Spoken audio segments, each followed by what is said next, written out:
Metro ಪ್ರಯಾಣಿಕರಿಗೆ ಸಿಹಿ ಸುದ್ದಿ, ದರ ಏರಿಕೆಗೆ ಬ್ರೇಕ್. ರಾಜ್ಯದಲ್ಲಿ ಭಾರಿ ಚರ್ಚೆಗೆ ಗ್ರಾಸವಾಗಿದ್ದ ಮೆಟ್ರೋ ದರ ಏರಿಕೆಗೆ ತಾತ್ಕಾಲಿಕ ಬ್ರೇಕ್ ಬಿದ್ದಿದೆ. ಹಾಗಾದ್ರೆ ಬಿಎಂಆರ್ಸಿಎಲ್ ದಿಢೀರಂತ ಬೆಲೆ ಏರಿಕೆ ಹಿಂಪಡೆದದ್ದು ಯಾಕೆ? ಅಷ್ಟಕ್ಕೂ ಬಿಎಂಆರ್ಸಿಎಲ್ಗೆ ನಿರ್ದೇಶನ ಕೊಟ್ಟಿದ್ದು ಯಾರು? ಈ ಬಗ್ಗೆ ಸಂಸದ ತೇಜಸ್ವಿ ಸೂರ್ಯ ಏನಂದ್ರು? ಗೊತ್ತಾಗ್ಬೇಕು ಅಂದ್ರೆ ಈ ವಿಡಿಯೋವನ್ನ ಪೂರ್ತಿ ನೋಡಿ.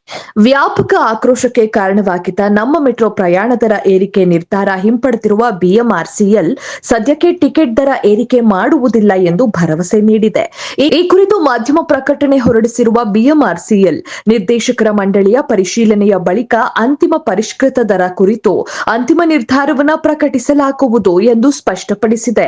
ಮೆಟ್ರೋ ಪ್ರಯಾಣ ದರ ಏರಿಕೆ ಮಾಡದಿರುವ ಬಿಎಂಆರ್ಸಿಎಲ್ ನಿರ್ಧಾರವನ್ನು ಸ್ವಾಗತಿಸಿರುವ ಬೆಂಗಳೂರು ದಕ್ಷಿಣ ಲೋಕಸಭಾ ಕ್ಷೇತ್ರದ ಬಿಜೆಪಿ ಸಂಸದ ತೇಜಸ್ವಿ ಸೂರ್ಯ, ಇದು ರಾಜಧಾನಿ ಜನರ ಹೋರಾಟಕ್ಕೆ ಸಂದ ಜಯ ಎಂದು ಸಂತಸ ವ್ಯಕ್ತಪಡಿಸಿದ್ದಾರೆ. ಅಲ್ಲದೆ ದರ ಏರಿಕೆ ತಡೆಯುವಲ್ಲಿ ಕೇಂದ್ರ ಸರ್ಕಾರದ ಪಾತ್ರವಿದೆ ಎಂದು ಪುನರುಚ್ಚರಿಸಿದ್ದಾರೆ. ಈ ಕುರಿತು ತಮ್ಮ ಅಧಿಕೃತ ಎಕ್ಸ್ ಅಕೌಂಟ್ನಲ್ಲಿ ಪೋಸ್ಟ್ ಮಾಡಿರುವ ತೇಜಸ್ವಿ ಸೂರ್ಯ ನೀಡಿದ ಭರವಸೆಯಿಂದ ನಾಳೆಯಿಂದ ಪ್ರಸ್ತಾಪಿತ ಮೆಟ್ರೋ ಬಾಡಿ ಹೆಚ್ಚಳವನ್ನ ಬಿಎಂಆರ್ಸಿಎಲ್ ತಾತ್ಕಾಲಿಕವಾಗಿ ಸ್ಥಗಿತಗೊಳಿಸಿದೆ.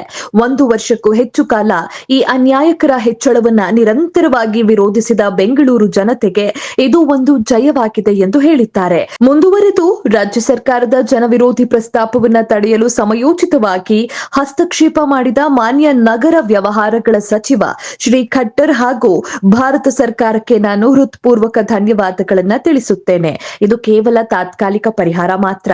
ಹಿಂದಿನ ಸರ್ಕಾರಗಳು ಮಾಡಿದಂತೆ ರಾಜ್ಯ ಸರ್ಕಾರವು ಮೆಟ್ರೋಗೆ ಶಾಡೋ ಕ್ಯಾಶ್ ಸಹಾಯವನ್ನ ಪುನಃ ನೀಡಬೇಕು ಮತ್ತು ನ್ಯಾಯಸಮ್ಮತ, ವೈಜ್ಞಾನಿಕ ಹಾಗೂ ಪಾರದರ್ಶಕ ಬಾಡಿ ಪರಿಷ್ಕರಣೆ ಹೊಸ ಬಾಡಿ ನಿಗದಿ ಸಮಿತಿಯನ್ನ ಪುನರ್ ರಚಿಸಲು ಮುಂದಾಗಬೇಕು.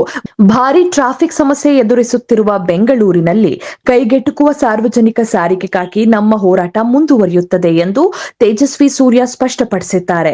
ಸಂಸದ ತೇಜಸ್ವಿ ಸೂರ್ಯ ಅವರು ನಮ್ಮ ಮೆಟ್ರೋ ಪ್ರಯಾಣ ದರ ಏರಿಕೆಯನ್ನ ತಡೆಯುವಂತೆ ಕೇಂದ್ರ ಸಚಿವ ಮನೋಹರ್ ಲಾಲ್ ಖಟ್ಟರ್ ಅವರನ್ನ ಭೇಟಿ ಮಾಡಿ ಮನವಿ ಪತ್ರ ಸಲ್ಲಿಸಿದ್ರು. ಬಿಜೆಪಿ ಸಂಸದರು ಈಗ ದರ ಏರಿಕೆಯಾಗಿರುವುದಕ್ಕೆ ಕೇಂದ್ರ ಸರ್ಕಾರವೇ ಕಾರಣ ಎಂದು ಪ್ರಸ್ತಾಪಿಸಿದ್ದಾರೆ. ನಮ್ಮ ಮೆಟ್ರೋ ಪ್ರಯಾಣದ ದರ ನಿರ್ಧರಿಸುವ ವ್ಯಾಪ್ತಿ ಕುರಿತು ರಾಜ್ಯದಲ್ಲಿ ಬಹಳ ದಿನಗಳಿಂದ ಚರ್ಚೆ ನಡೆಯುತ್ತಿದೆ. ರಾಜ್ಯ ಸರ್ಕಾರ ಇದರ ಹೊಣೆಯನ್ನ ಕೇಂದ್ರದ ಮೇಲೆ ಹಾಕಿದ್ರೆ ಬಿಜೆಪಿ ಸಂಸದರು ರಾಜ್ಯ ಸರ್ಕಾರದ ಮೇಲೆ ಹೊಣೆಗಾರಿಕೆ ಇದೆ ಎಂದು ವಾದಿಸುತ್ತಿದ್ದಾರೆ.